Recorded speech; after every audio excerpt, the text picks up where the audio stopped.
함께 기도하시겠습니다. 은혜와 사랑이 풍성하신 하나님 아버지, 오늘 주일날 함께 모여서 또 말씀으로 또 교제로 귀한 시간 나눌 수 있도록 도와주셔서 감사를 드립니다. 오후에 실로암 교실로 기도에 관한 말씀으로 배워보고자 합니다. 하나님께서 말씀을 전하는 자의 입술과 듣는 각 사람의 마음을 주장하여 주시어서 듣는 말씀 잘 헤아려 받아들일 수 있도록 인도하여 주시옵소서. 예수님의 이름으로 기도드립니다. 아멘. 누가복음 11장을 잠깐 찾겠습니다.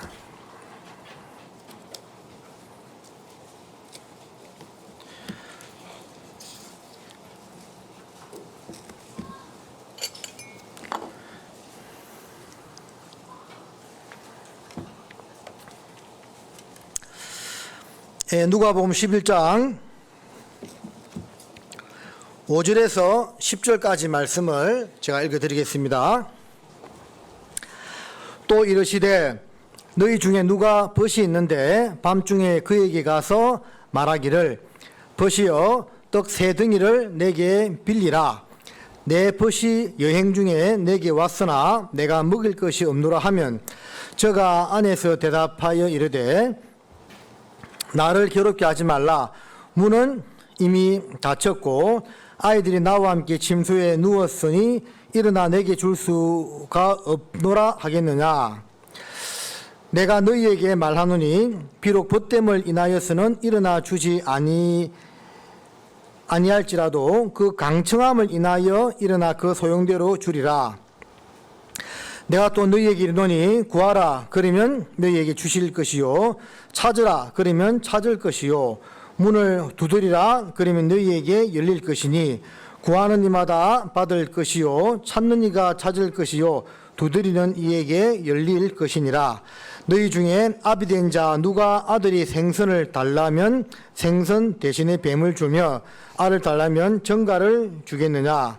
너희가 악할지라도 좋은 것을 자식에게 줄 줄 알거든 하물며 너희 천부께서 구하는 자에게 성령을 주시지 않겠느냐 하시니라. 자, 오늘 실로암 교실 6번째 기도에 관한 말씀입니다. 시편 31편 19절에 보면 우리를 위하여 베푸신 은혜가 있고 쌓아두신 은혜가 있다는 그런 말씀이 있지요.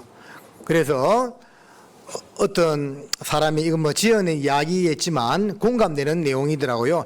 어떤 사람이 천국에 가서 천국 창고를 들렀는데 그 창고에 수많은 선물 상자가 쫙 놓여 있는데 자기 이름이 붙여 있는 것이 상당히 많더래요. 그래서 천사에게 따지듯 물었답니다. 아니 저것들은 내가 이 세상에 있을 때 다 내가 필요로 한 것이었는데 왜 나한테 보내주지 않았습니까? 하고 물으니까 천사가 대답하기를 하나님께서 너한테 주려고 다 이렇게 선물 포장까지 해놓았는데 너가 간절하게 구하지 않았기 때문에 주지 않았다라고 이야기를 했다고 합니다. 그래서 이게 물론 교훈을 위해서 지어낸 이야기이긴 하지만 상당히 설득력 있고 공감이 되는 내용이죠. 왜냐하면 하나님께서 우리에게 하늘 창고에 쌓아두신 은혜가 있다라고 분명히 시편에 기록이 되어 있기 때문에 우리가 받아야 되겠죠. 베푸신 은혜가 있고 쌓아두신 은혜가 분명히 있다고 되어 있는데 그것을 받지 못한다면 우리가 하나님 앞에 그것을 위해서 더 간절하게 기도하지 않았기 때문에 라고 그렇게 생각이 듭니다. 90년대 당시에 이런 기사가 신문에 난 적이 있었습니다. 어떤 연세대 출신 사업가인데 돈을 많이 벌었어요. 근데 그 사람이 고려대학교에 10억을 기부한다는 이건 실제 사건입니다. 이런 내용이 신문기사에 실렸습니다. 그래서 연세대가 발칵 뒤집혔습니다. 아니, 연대 출신 사업가가 돈을 벌였으면 모교인 연세대학교에 기부를 해야지 왜 고려대학교에 기부를 하냐고요. 그래서 회사 측 대표들이, 학교 측 대표들이 그 사업가에게 왜 그렇게 했냐고 따지듯이 물으니까 그 사업가가 이야기하기를 연대에서는 나한테 기부해달라는 말을 한 번도 안 했는데 고려대학교에서는 기부해달라고 몇 번이나 찾아와서 사정을 했다는 겁니다. 그래서 고려대학교에 기부를 했다는 겁니다. 그러죠? 우는 아이에게 떡 하나 더 준다는 말처럼 구하는 자에게 주신다, 그 말씀입니다. 자, 오늘 이 내용도 어떤 내용입니까? 밤에 사람이 찾아왔어요. 문을 두드리면서 이야기합니다. 우리 집에, 내 집에 손님이 찾아왔는데 대접할 양식이 없다. 그래서 떡 3덩이만 빌려달라고 이렇게 이야기를 하니까 그 집주인이 뭐라고 이야기했다고 되어 있습니까? 이미 나와 내 식솔들은 잠자리에 누웠다. 일어나서 너에게 줄 수 없다. 그렇게 말하는 것이 일반 상식이고 통념인데, 그러나 그 강청함을 인하여 일어나 준다고 말씀을 하고 있죠. 보통 상황 같았으면 다 잠자고 있는데 일어나서 그 음식을 챙겨서 주기는 쉽지 않다는 거죠. 친구됨을 인하여, 벗됨을 인하여는 주지 아니할지라도 그 강청함을 인하여 준다고 말씀을 하셨습니다. 하나님과 우리와의 관계도 그와 같다는 것을 이 내용을 통해서 주님이 우리에게 알려주고 있는 겁니다. 구하라, 찾으라, 두드리라. 구하는 이마다 받을 것이요, 찾는 이가 찾을 것이요, 두드리는 이에게 열릴 것이다 하고 주님이 말씀을 하고 있는데, 우리가 하나님 앞에 구하고 찾는, 두드리는 그 매개체가 뭡니까? 기도죠. 그러니까 기도를 얼마나 간절히 하느냐에 따라서 물론 이것은 주님 뜻 가운데 주님이 원하시는 기도를 해야 되겠죠. 주님이 원하지 않는 기도는 그리스도인의 삶에 합당치 않고, 또 잘못된 기도는 아무리 간청을 해도 하나님께서 들어주지 않겠지만, 그러나 주님의 뜻에 합당한 기도라면 우리가 얼마나 끈질기게 간청, 이게는 강청이라고 되어 있죠. 간절히 빌고 소원하고 매달린다, 그 말입니다. 강청하느냐에 따라서 하나님이 들어줄 수도 있고 들어주지 않을 수 있다라는 겁니다. 간절한 소원은 일반 상식과 통념을 뛰어넘습니다. 오래전 일인데요, 제가 강주교회 전도사 시절에 수양에 참석을 하고 이제 마무리하고 이제 짐을 싸서 버스로 돌아가는 중이었습니다. 근데 이제 그 당시에 구원받고 수양에 다니신 분들 좀 기억하겠지만, 지금은 침례를 3박 4일 수양의 기간에 셋째 날 오후에 주는 거로 바꾸었죠. 이 바꾼 지가 그리 오래되지 않습니다. 그 전에 어떻게 했는지 기억나요? 마지막 날 새벽에 침례를 주었습니다. 기억나시죠? 근데 그 전에 또 어떻게 했는 줄 압니까? 모든 일정 다 마치고, 그러니까 마지막 날 생활 말씀까지 다 마치고 나서 침례를 주었습니다. 처음에는 그렇게 했다니까요. 그래서 제가 이제 그 전도사 시절에는 그렇게 했습니다. 마지막 날 이제 생활 말씀도 마치고 침례까지 다 주고 이제 마무리했습니다. 그래서 이제 그때 이제 침례위원으로 참석했다가 침례를 다 주고 옷 갈아입고 짐을 싸고 이제 버스 타려고 동기 이제 전도사님하고 가는데 갑자기 젊은 아가씨가 침례장 옆에서 막 울고 있는 겁니다. 그럼 왜 그럴까 싶어서 가서 이제 물어봤더니 자기가 침례를 받아야 되는데 침례를 못 받았다는 겁니다. 그래서 자기 좀 침례해달라고 막 거기서 울고 서 있는 거예요. 좀 당하고 황당하죠? 이거 도대체 이거 뭐 어떻게 해야 됩니까? 그죠? 지금 생각해 보니까 조금 이제 정상이 아닌 분 같이도 보이는데, 어쨌든 그때는 침례를 받아야 되는데 내가 지금 침례를 못 받으면 안 된다고 하면서 막 사정을 하면서 막 울고 있는 겁니다. 그래가지고 옆에 있던 전도사님들하고 교제해가지고 대표로 2명이 들어가서 그 한 분 아가씨, 그분 위해서 침례를 하고 다시 옷을 갈아입고 왔던 그런 기억이 납니다. 황당하잖아요. 다 침례할 때 받아야 되는데 침례 다 끝나고 옷 다 갈아입고 버스 타고 가려고 하는데 자기 침례해달라고 막 사정하고 있으니까, 강청이죠. 하고 있으니까 해주는 겁니다. 그죠? 그러니까 간절하게 원하면 일반 상식과 통념을 뛰어넘고 이루어준다니까요. 사람 세상에서도 그런 것도 있잖아요. 그 당시에 함께 교제했던 청년 형제님은 고3 때 구원을 받았는데 이런 간증을 하는 겁니다. 교회를 다니다가 저희 교회 와서 말씀을 들었는데 구원함을 받지 못했던 겁니다. 그 당시에 마산에서 이제 고3이었는데 자취 생활을 하면서 학교를 다니는 그런 고학생이었어요. 근데 이제 친구 인도로 이제 교회 가서 말씀을 들었는데 복음까지 다 들었음에도 구원을 못 받은 겁니다. 집에 자취방에 돌아와서 이렇게 잠을 청하는데 구원받지 못해서 지금 죽어도 지옥 간다라고 생각하니까 너무 두렵고 떨리더래요.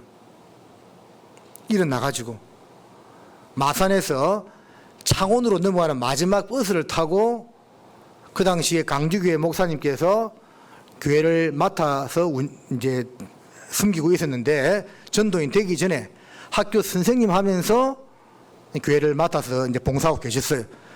그 목사님 댁에 찾아가서 아파트 문을 두드린 겁니다. 막 두드리면서 나 구원받게 해달라고, 지옥 가기 싫다고 막 두드린 겁니다. 그 당시 이제 목사님, 이제 선생님이죠. 목사님이 잠을 자려고 누웠다가 밖에서 막 어떤 청년이 문을 두드리면서 자기 구원해 달라고 하니까 황당하죠. 또 당황스럽죠. 들어보니까 그 오늘 말씀드렸던 형제 그 청년인 겁니다. 뭐 그 울면서 자기 구원해 달라고 하니까 진정시키고 들어오라 해가지고 좀 안정을 시킨 다음에 복음을 쭉 풀어서 그때 그 형제가 구원을 받았어요. 버스는 끊어졌죠.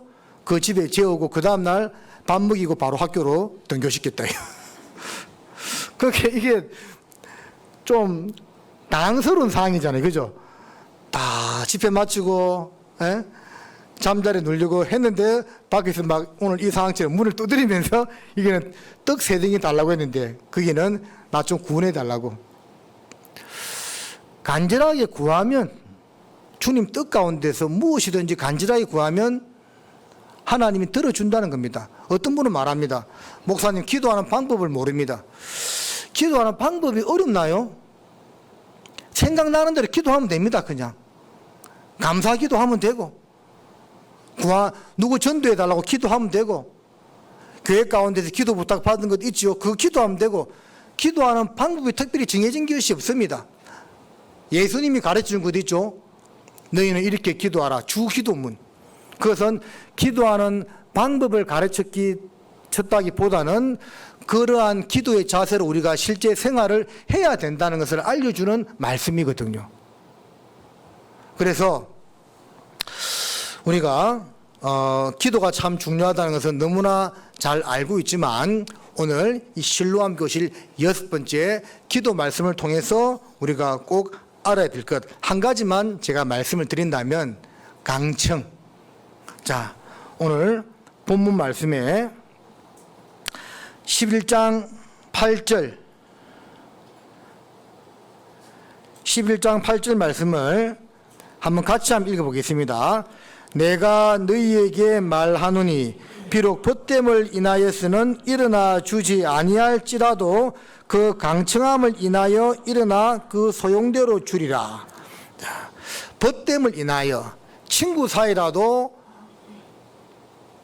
예의 없는 것, 예의 없는 행동에 대해서 들어주지 않는데, 정도를 지난 것에 대해서는 받아줄 수가 없는데, 벗됨을 인하여서는 들어주지 아니할지라도 그 강청함을 인하여 일어나 그 소용대로 준다는 말씀처럼 하나님과 우리와의 관계를 설명하고 있는 겁니다. 우리가 하나님 앞에 말을 잘하고 못하고 그 문제가 아닙니다. 오늘 제가 마음으로 이루어진 것을 입으로 간증해야 되는데 그 간증해야 하는 것도 말을 잘하고 못하고 문제가 아니라고 했죠. 진실하게 마음이 딱 믿어졌으면 진솔하게 이야기하면 다 알아듣습니다. 기도도 마찬가지입니다. 기도를 뭐 유창하게 잘하고 못하고 상관없습니다. 얼마나 강청하느냐, 끈질기게 간절하게 소원을 아뢰느냐 붙드느냐, 거기에 따라서 하나님께서 기도를 들어주시고 들어주시지 않고가 달려있다라는 겁니다. 자, 누가복음 18장으로 또 한번 가보겠습니다.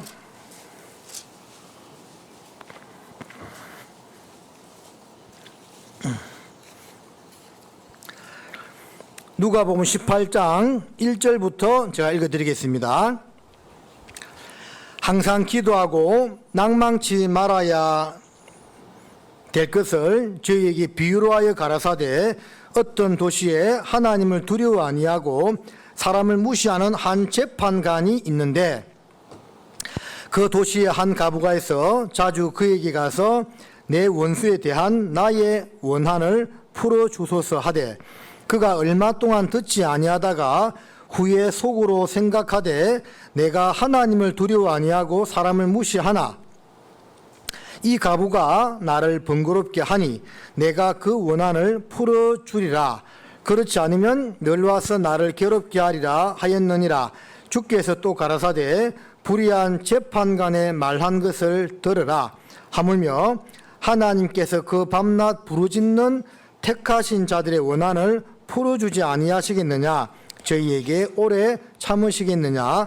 내가 너희에게 이르노니 속히 그 원한을 풀어주시리라. 그러나 인자가 올 때에 세상에서 믿음을 보겠느냐 하시니라. 역시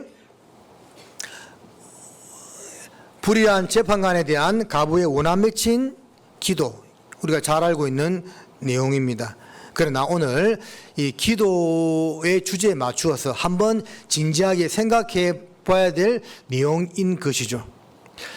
불의한 재판관이라고 했습니다. 올바른 사람이 아닙니다. 잘못됐다는 거죠. 불의한 재판관의 특징이 무엇입니까? 하나님을 두려워하지 아니하고 사람을 무시한다고 되어 있죠. 그리고 그 가부가 와서 매일 자기를 번거롭게 하니까 자기 스스로도 이야기하죠. 내가 하나님을 두려워하지 않고 사람을 무시하는데 이 가부가 나를 와서 번거롭게 하니까 귀찮아서 내가 그 원한을 풀어주겠다고 하잖아요. 자, 먼저 잠깐 이제 주제와 벗어난 내용이지만 생각해 볼 것은 이 불의한 재판관의 모습을 보세요. 하나님을 두려워하지 않으니까 사람을 무시하죠. 거꾸로 생각하니까 사람을 무시하는 자는 결국 하나님을 두려워하지 않는다는 거죠. 이 연결이 되는 겁니다.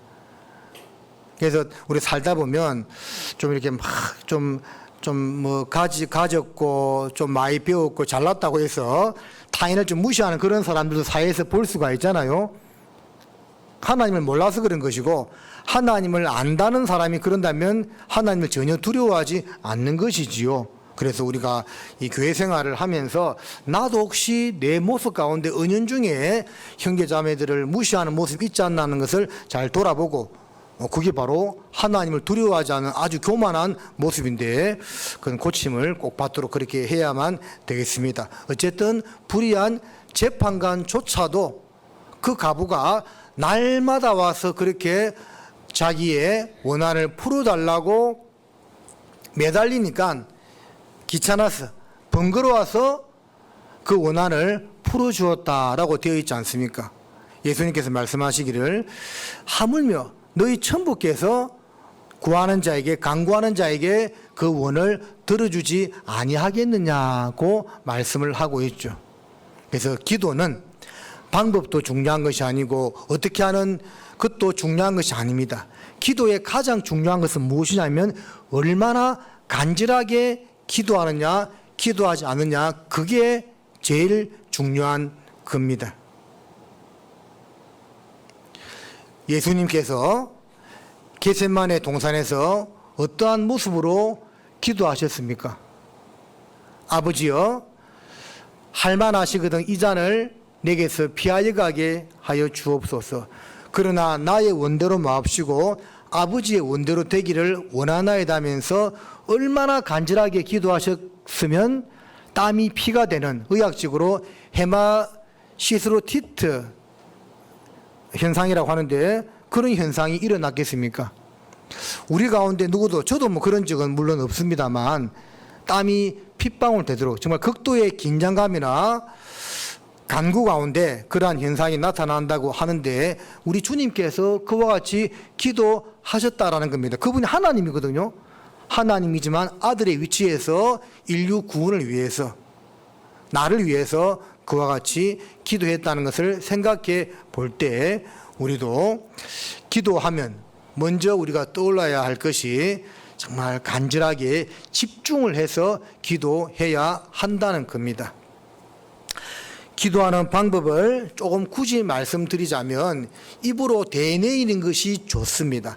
여러 사람이 함께 모여서 기도할 때는 좀 입으로 막 이렇게 말을 뱉기가 조금 부담스러울 수 있잖아요. 그러나 혼자 있을 때는 마음속으로만 기도하지 말고 입으로 이렇게 내뱉으면서 기도하는 것이 정말 중요합니다. 왜 그러냐면 그래야만 집중이 더 잘 되는 겁니다. 더 간절해지는 겁니다. 학창시절에 뭔가 외울 때도 눈으로 이렇게 보는 것하고 입으로 소리 내어서 읽는 것하고 어느 것이 더 잘 외워집니까? 당연히 암송할 때도 입으로 소리 내어서 읽는 것이 더 잘 암송이 되는 것처럼 기도도 입으로 되뇌이면서 기도하는 것이 더 집중이 되고 하나님께서 들으시는 기도가 된다고 믿습니다. 간절함이 기도의 응답이 되느냐 안 되느냐에 달려있다고 보시면 되는 겁니다. 물론 전제 조건은 하나님의 뜻 가운데 구하는 기도가 되어야 한다라는 겁니다. 그래서 우리가 하나님 앞에 뭔가를 좀 이루어내려면 분명한 그 목적을 정하고 합당한 기도를 좀 끈질기게 매달리고 소원하는 것, 자, 이런 자세가 꼭 필요하다고 생각이 듭니다. 이사야 62장을 보십니다.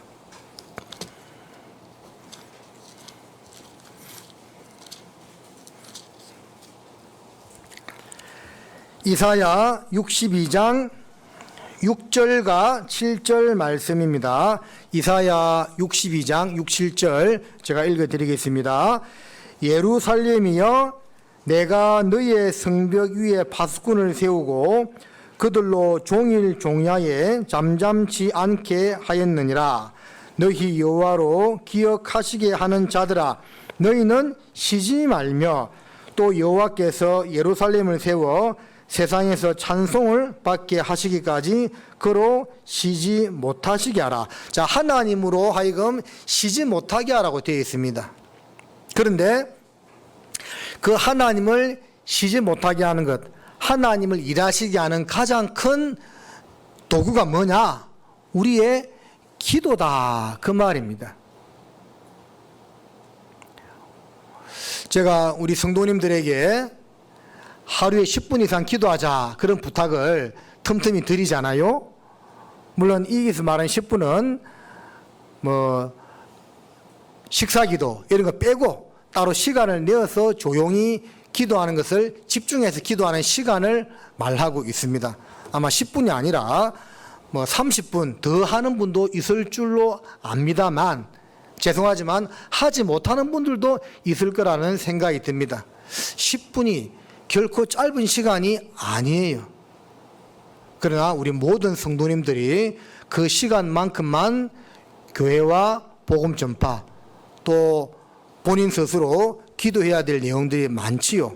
함께 마음 모아서 기도한다면 분명하게 주님은 그 기도로 말미암아 큰 역사를 할 것이라고 생각을 합니다. 우리 이번에 이 목사님께서도 전도인 수련 때 그런 말씀을 좀 하시더라고요. 우리 교회가 좀 부족한 것이 있다고. 말씀은 너무너무 풍부한데, 말씀은 풍족한데 우리가 기도가 좀 부족한 것 같지 않냐 하면서 우리 전도인들부터 좀 더 기도에 힘쓰자라고 이렇게 말씀해 주셨는데 많이 공감이 되었습니다. 우리 교회만큼 말씀이 풍부한 교회가 없어요. 얼마나 말씀이 풍부합니까? 근데 복음이 없는 일반 교회 봐요. 기도를 얼마나 많이 하는지 모릅니다. 통성 기도부터 해가지고 뭐 새벽 기도, 합심 기도, 기도 얼마나 많이 하는지 몰라요. 복음이 없는, 생명이 없는 그들도 그렇게 힘써 기도하는데, 정말 구원받은 우리가, 복음이 있고 주님의 역사가 있는 우리가 그 모습으로 기도한다면 지금보다 배나 더 많은 주의 축복이 있을 것이 틀림이 없습니다. 그래서 우리는 말씀은 풍부하기 때문에 기도만 조금 더 시간을 내고 정성을 들여서 골로새서 4장 2절에 기도를 항상 힘쓰고 기도에 감사함으로 깨어있으라고 되어 있잖아요. 기도에 관련된 많은 말씀이 있지만 골로새서 4장 2절 말씀은 중요한 말씀일 뿐만 아니라 외우기도 쉽죠. 그렇잖아요. 기도를 항상 힘쓰고 기도에 감사함으로 깨어있으라. 외우기도 쉽고 너무나 중요한 말씀이죠. 꼭 다 마음에 외우고 묵상하시기를 바랍니다. 데살로니가 전서 5장을 보십니다.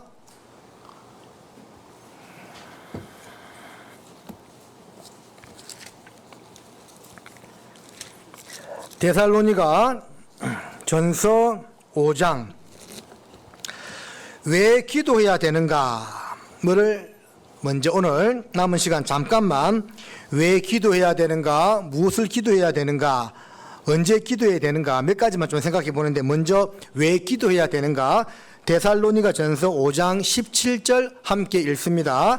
쉬지 말고 기도하라. 항상 기뻐하라. 쉬지 말고 기도하라. 범사에 감사하라. 이는 그리스도 예수 안에서 너희를 향하신 하나님의 뜻이라고 되어 있죠. 이것을 다르게 표현하면 우리를 향한 하나님의 명령이다 그 말입니다. 기뻐하고 기도하고 감사하는 것은 하나님의 명령이라고 성경에서 말씀하고 있어요. 명령은 뭐예요? 하고 싶으면 하고 말기 싫으면 마는 그런 성질의 것이 아니지요. 명령이라는 것은 싫든 좋든 내 상황과 상관없이 무조건 따라야 되는 것이 명령이다 하는 겁니다. 쉬지 말고 기도하라. 하나님의 명령입니다. 그래서 우리가 왜 기도해야 됩니까? 하나님의 명령이기 때문에 기도를 해야 하는 겁니다. 또 왜 기도해야 될까요? 하나님의 능력을 가장 힘입는 비결이기 때문에 그래요.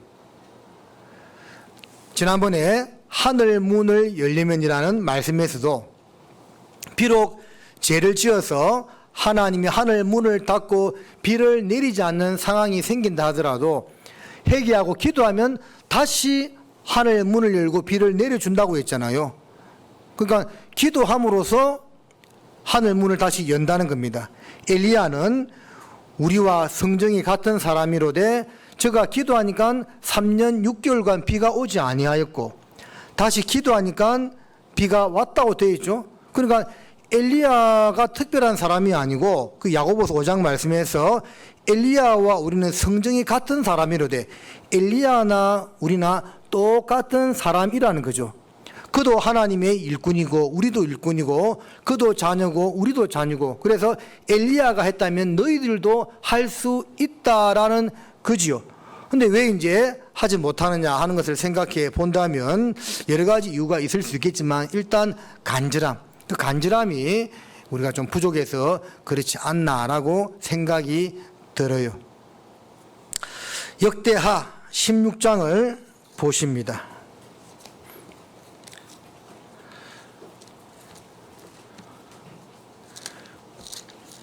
왜 기도해야 되는가?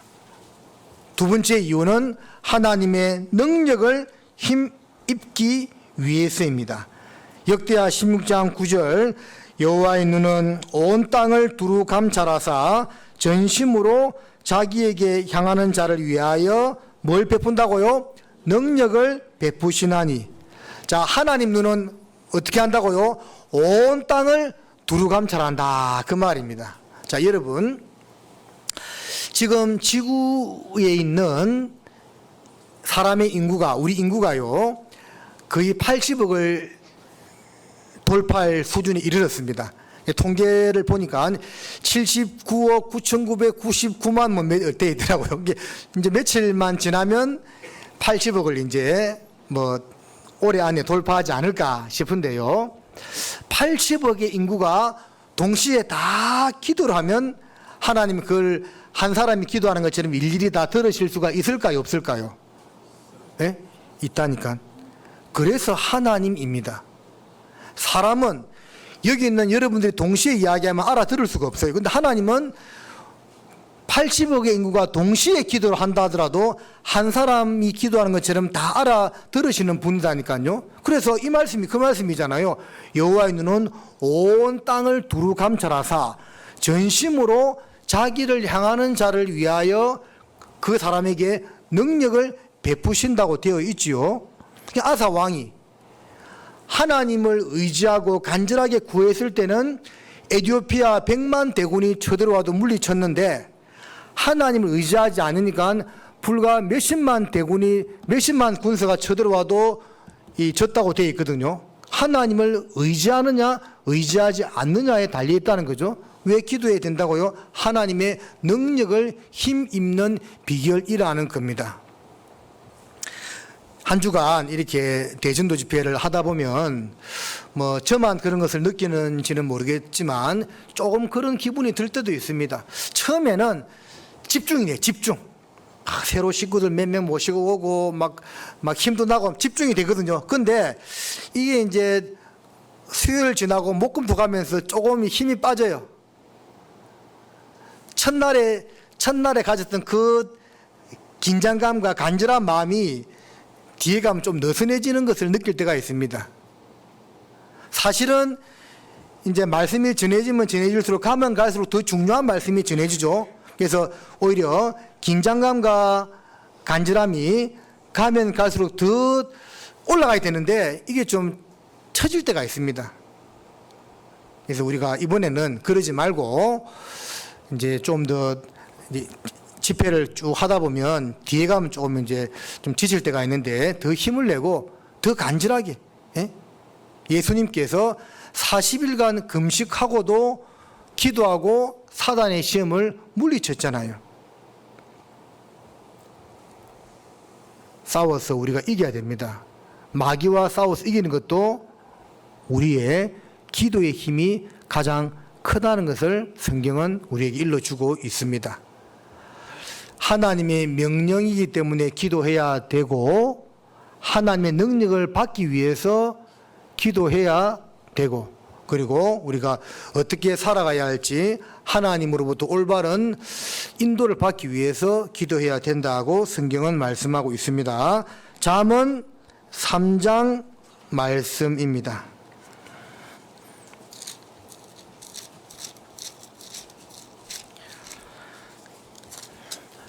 잠언 3장 5절과 6절 같이 읽습니다. 너는 마음을 다하여 여호와를 의리하고 내 명철을 의지하지 말라.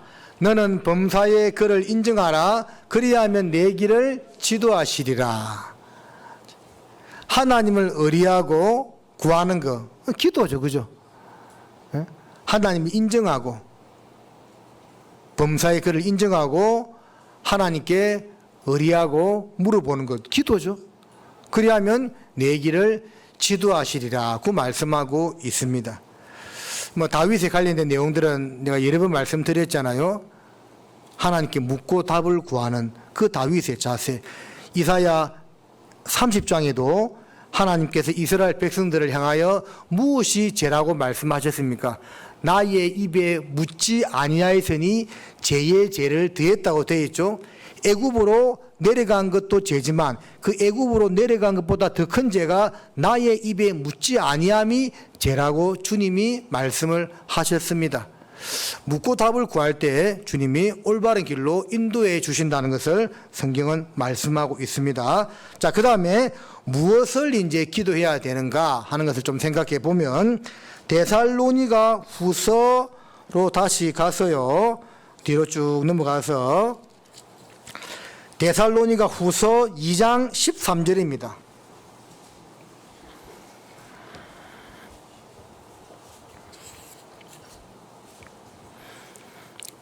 데살로니가 후서 2장 13절 주의 사랑하시는 형제들아 우리가 항상 너희를 위하여 마땅히 하나님께 감사할 것은 하나님이 처음부터 너희를 택하사 성령의 거룩하게 하심과 진리를 믿음으로 구원을 얻게 하심이니. 자, 이 부분에서 하나님께 감사한다는 것은 역시 하나님께 감사의 기도를 드린다는 내용이죠. 무엇 때문에요? 성령의 거룩하게 하심과 진리를 믿음으로 구원을 받게 하심이니, 구원받게 된 그 내용으로 인하여 하나님께 기도해라는 말씀이 되겠죠. 그래서 우리가 보통 기도를 할 때 가장 먼저 하는 내용이 내 영혼을 건져 주신 것에 대한 감사 기도를 드리는 것입니다. 감사 기도를 드려야 되고 또 날 구원해 주신 그 사랑의 깊이를 더 알아가게 해달라는 그런 기도도 꼭 필요합니다. 우리 신앙생활의 모든 원동력은 복음에서 나온다고 했지요. 복음은 주님이 나를 위하여 돌아가셨다는 거잖아요. 그 은혜를 인하여 우리가 마음에 힘을 얻고 또 전도할 수 있는 용기를 가지게 되는데, 그러려면 그 사랑의 넓이와 깊이를 더 알아갈 필요가 있다라는 겁니다. 구원의 은혜로 인하여 감사하고 또 그 사랑을 더욱더 깊이 알아가게 해달라는 기도가 우리 삶에 필요하다는 겁니다. 자, 또 무엇을 이제 기도해야 되냐면 기쁘고 감사한 일을 인하여 기도해야 됩니다. 여러분 그런 기도 해보셨어요? 오늘 하루 내가 눈을 떠서 하루를 생활할 수 있도록 하나님께서 눈을 뜨게 하신 것에 대해서 감사. 하루를 다 마치고 돌아와서는 아무 사고 없이 우리 가족들, 나뿐만 아니라 우리 가족들 아무런 사고 없이 오늘 하루를 잘 보내게 해주신 것에 대한 감사, 기타 등등 어떤 겪었던 일들에 대해서 감사할 것이요 너무나 많은 겁니다.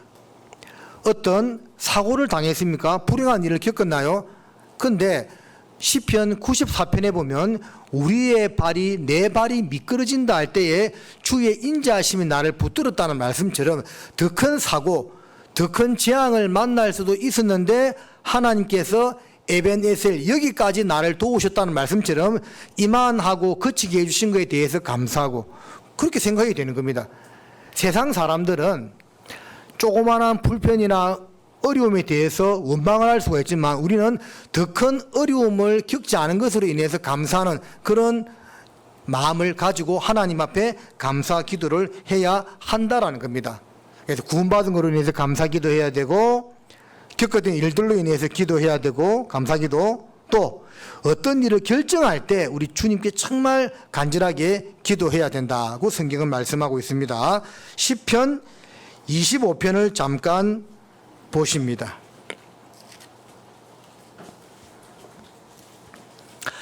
시편 25편 12절 말씀이 되겠습니다. 자, 이 말씀은 우리 같이 한번 읽어보겠습니다. 여호와를 경외하는 자 누구뇨? 그 택할 길을 저에게 가르치시리로다. 자, 물론 여기서 기도란 단어는 나오지 않지만 여호와를 경외하는 자가 당연히 기도하는 생활을 하고 간절히 기도하겠죠. 다 포함하는 내용이라고 봅니다. 자, 여호와를 경외하는 자는 그 택할 길을 저에게 가르치신다고 되어 있죠. 그러니까 하나님을 경외하고 항상 기도하는 사람은 어떤 선택의 상황에서 잘못된 선택을 할 일이 거의 없다는 겁니다. 성경에 현대 생활을 하면서 우리가 맞닥뜨리는 구체적인 일들에 대해서 성경에 답이 다 나와 있지는 않습니다. 그러죠? 큰 핵심, 또 줄거리에 대한 답은 거의 다 나와 있지만 내가 현실에서 맞닥뜨리는 일들에 대한 일들 많잖아요. 이걸 사야 될지 말아야 될지, 어딜 가야 될지 말아야 될지, 자식을 일로 보내야 될지 절로 보내야 될지, 그런 거 하나님 어떻게 하라 말아 나와 있지 않잖아요.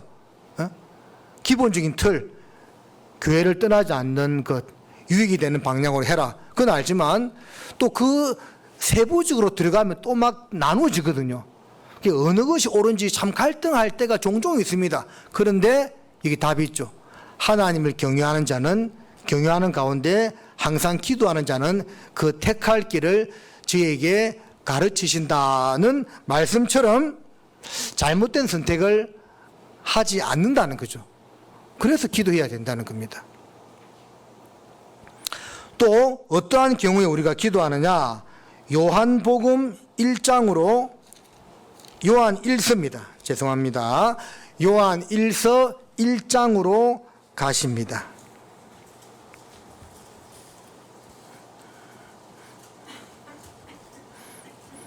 요한 1서 1장 9절 말씀. 만일 우리가 우리 죄를 자백하면 저는 미쁘시고 의로우사 우리 죄를 사하시며 모든 불의에서 우리를 깨끗게 하실 것이요 라고 되어 있죠.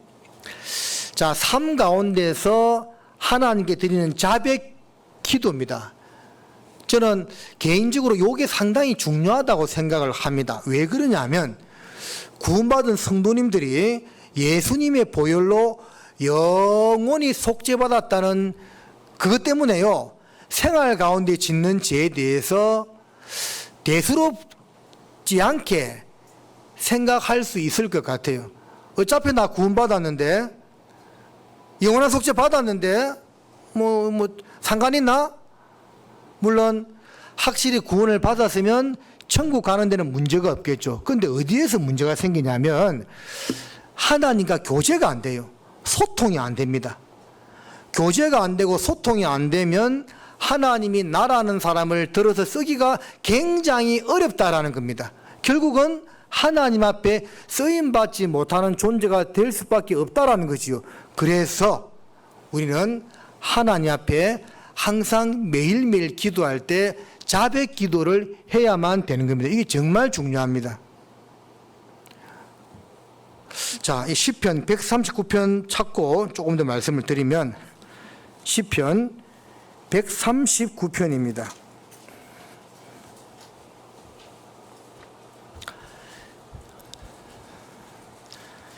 시편 139편 23절과 24절 말씀입니다. 자, 이 말씀은 우리 함께 읽겠습니다. 하나님이여 나를 살피사 내 마음을 아시며 나를 시험하사 내 뜻을 아옵소서. 내게 무슨 악한 행위가 있나 보시고 나를 영원한 길로 인도하소서.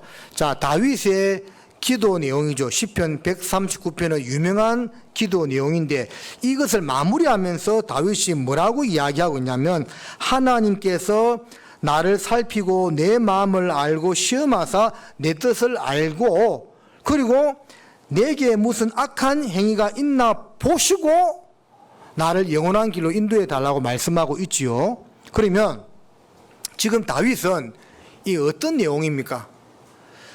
나는 모르는데 다윗은 스스로 알지 못하는데 하나님께서 볼 때 자기한테 잘못이 있다는 거죠. 그걸 지금 자기는 모르고 있어. 그래서 그것이 뭔지 알아서 내가 고침받게 해달라는 기도를 하고 있는 겁니다.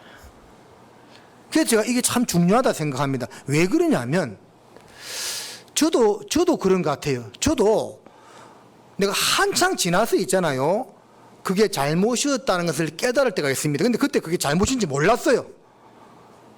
뒤에 가서 깨달았다니까. 아, 그때 내가 그와 같이 했던 게 잘못된 것이었구나. 그때 왜 내가 그걸 몰랐을까? 후회가 되더라니까요. 그래서 우리가 하나님 앞에서 항상 마음을 낮추고, 하나님, 분명히 하나님 볼 때 제가 지금 교회 가운데서 뭔가 교제하거나 말할 때 분명히 뭔가 잘못된 게 있을 텐데 저는 잘 모르겠거든요. 하나님이 아시니까 나를 좀 깨우쳐 달라. 그런 기도가 필요한 겁니다. 죄송하지만 제가 목회하면서요, 어떤 분은 그게 보여요. 야, 저분은 구원받은 지 저렇게 오래됐다는데 저렇게 말하나 행동하나? 그런데 더 서프라이즈 놀라운 것은 자기가 잘하고 있다 생각하더라고요. 그래서 그냥 이 말해줄 수도 없고, 말 잘못했다가는 원수되니까 말해줄 수도 없고, 하나님께서 깨우쳐 주기까지는 답이 없는 거예요. 그래서요, 여러분 기도해야 됩니다. 하나님, 내가 분명히 뭔가 잘못하는 것이 있을 텐데 그걸 좀 알게 해달라고. 그래서 내가 그걸 고침받게 해달라고 기도하는 그 모습이 꼭 필요합니다. 왜? 그것을 고침받지 못하면 계속 그 상태로 머물 수밖에 없습니다. 여러분, 우리의 믿음이 성장하지 아니하면 하나님은 우리를 더 귀하게 쓸 수가 없어요. 항상 그 단계에 머무는 겁니다.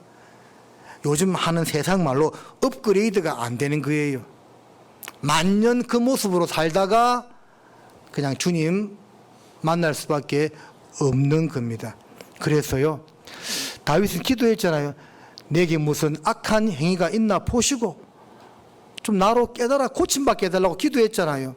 우리 그런 모습이 필요하지 않을까요?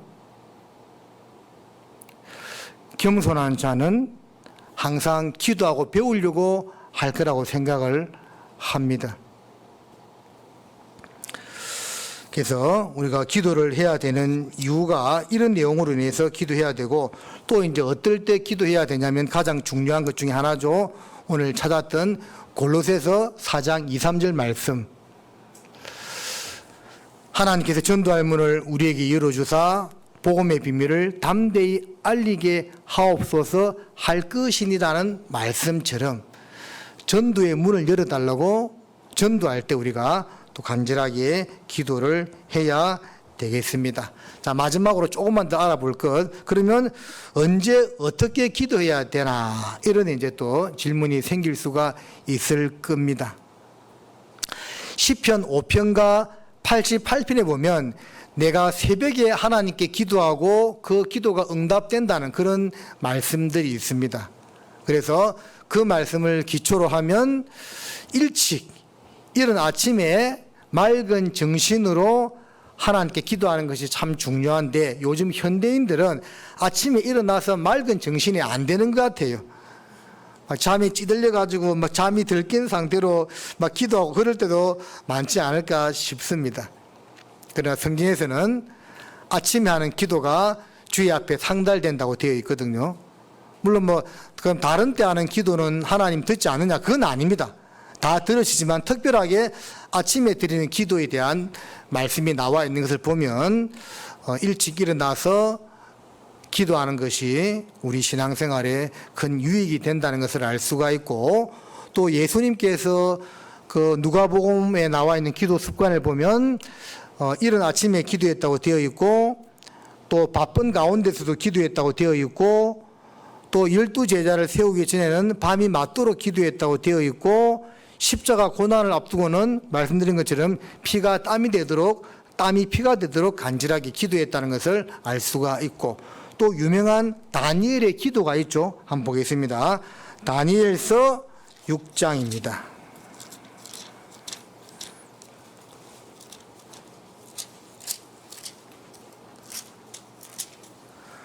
다니엘서 6장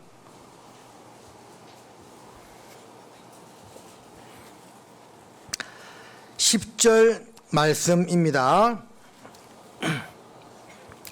다니엘서 6장 10절 말씀을 우리 같이 한번 읽어보겠습니다. 다니엘이 이 조서에 의인이 찍힌 것을 알고도 돌아가서는 그 방에 예루살렘으로 향하여 열린 창에서 전에 행하던 대로 하루 3번씩 무릎을 꿇고 기도하며 그 하나님께 감사하였더라. 이 한 구절을 통해서 기도는 이렇게 한다는 것을 좀 많이 생각해 볼 수가 있습니다. 왕과 관련된 외에 그 나라의 신 외에 어떤 다른 신에게 경배하면 사자굴에 던져 넣는다는 그 조서의 의인이 찍혔죠. 그러니까 이 메대 바사 입장에서 볼 때는 여호와 하나님께 기도하거나 경배하는 일이 걸리면 이제 사자굴에 던져져서 죽임을 당할 수밖에 없는 상황이 되는 거죠. 그러나 다니엘은 이 조서에 의인이 찍힌 것을 알고도 죽기를 각오했다는 그 말이죠. 알고도 자기 집에 돌아가서는 그 방에 예루살렘을 향하여 열린 창에서, 자, 예루살렘을 향했다는 것은 하나님을 향하여 기도했다는 그 말이죠. 사도행전 3장에 성전 미문에 앉아있던 안진뱅이가 일어섰을 때 성전을 향하여 뛰기도 하며 걷기도 하고 하나님을 찬미하면서 나아갔다고 되어 있잖아요. 항상 방향은 하나님을 향하여 우리가 기도를 하는 겁니다. 이거 말할 필요도 없지요. 그래서 이게 무슨 말이냐면 기도할 때 그냥 막 습관적으로 이렇게 기도하지 말고요. 진짜 하나님 내 앞에 서가 계신다. 진짜 하나님이 내 앞에 지금 앉아 계신다. 그런 마음으로 기도해라 그 말입니다. 예루살렘을 향하여 열린 창으로 여러분 기도할 때 진짜 하나님이 바로 내 앞에서 내 기도 듣는다는 그런 마음으로 기도하시나요? 대표 기도를 시킬 때가 있습니다. 그러면 대표 기도할 때 내가 대표 기도를 하는데 이 기도를 듣는 사람들 신경을 쓰죠. 그러잖아요. 제가 봉사의 모임을 하는데 어떤 분에게 형제님 오늘 마무리 기도해 주세요 하면 그분이 내가 지금 기도하는데 이 기도를 목사님이나 옆에 있는 집사님들 형제님들 다 들을 텐데 그 신경 쓰고 기도 잘하려고 하겠습니까? 안 하겠습니까? 하겠죠. 그런데 혼자 기도할 때는 대충 기도한다? 아니죠. 하나님 바로 앞에 듣고 있는데요. 그 마음으로 기도해야 되는 겁니다.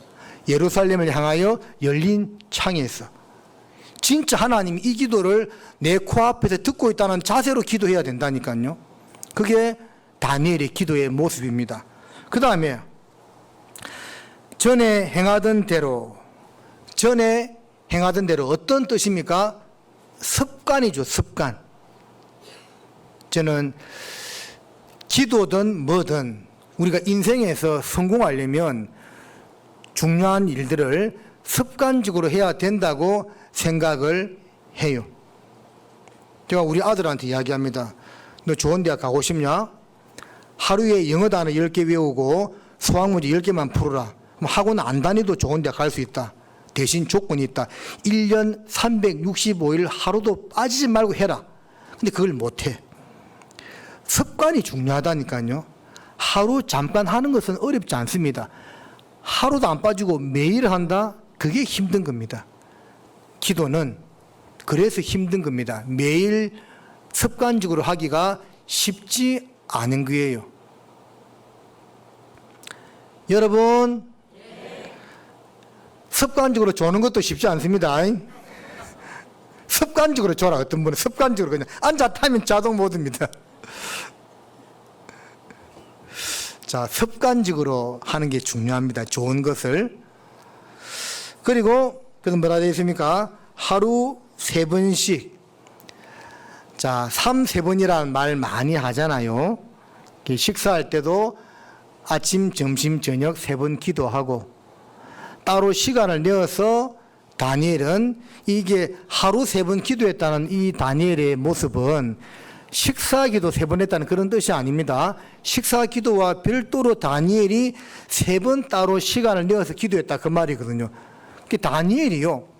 그 앞에 보면 6장 4절에 이에 총리들과 방백들이 국사에 대하여 다니엘을 고소할 틈을 얻고자 하였으나 능히 아무 틈 아무 허물을 얻지 못하였으니 이는 그가 충성되어 아무 그릇함도 없고 아무 허물도 없음이었더라. 페르시아 제국의 국무총리였어요. 쉽게 말하면 제국의 국무총리였다니까. 일이 얼마나 많았겠어요. 어마어마했을 겁니다. 그래서 다른 방백들이 원래 이때 총리를 3명 세웠는데 선임 총리가 다니엘입니다. 나머지 2 총리가 다니엘을 이제 끌어내리려고 온갖 조사를 다 해도 아무 틈 아무 허물이 없는 겁니다. 얼마나 자기 사업에 충실한 사람입니까? 이렇게 바쁜데도 식사 시간 말고 하루에 3번 따로 항상 기도했다. 대단한 모습이죠. 우리는 또 제가 말씀드립니다.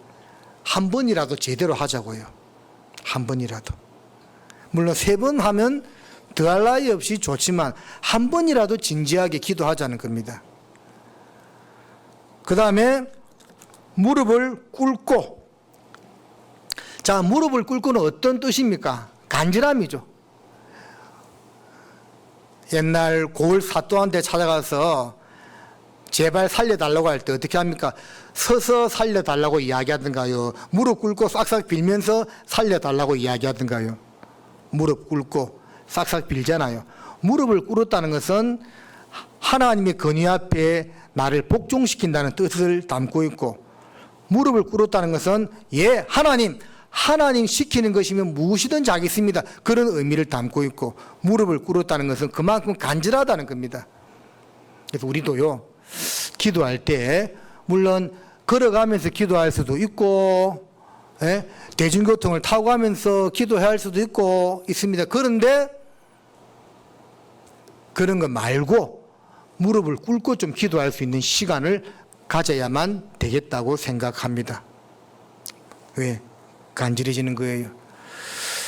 무릎을 꿇고 기도하며 그 하나님께 감사하였더라. 불평하지 않았죠. 나는 하나님을 섬기려고 하다가 이런 어려움을 당하고 있는데 하나님 왜 이런 어려움을 당하게 하십니까? 그걸 불평한 것이 아니고, 이 조서에 의인이 찍힌 것을 알고도 자기가 기도하면 죽을 줄 알지만 하나님께 불평 원망한 것이 아니라 하나님 감사합니다 하면서 기도했죠. 그래서 이 다니엘의 기도의 모습을 볼 때 우리가 어떠한 모습으로 기도해야 하는지를 잘 생각해 볼 수가 있습니다. 그래도 이런 생각이 드는 분이 있겠죠. 기도하는 방법을 알려달라고. 자, 앞으로 다 보십니다.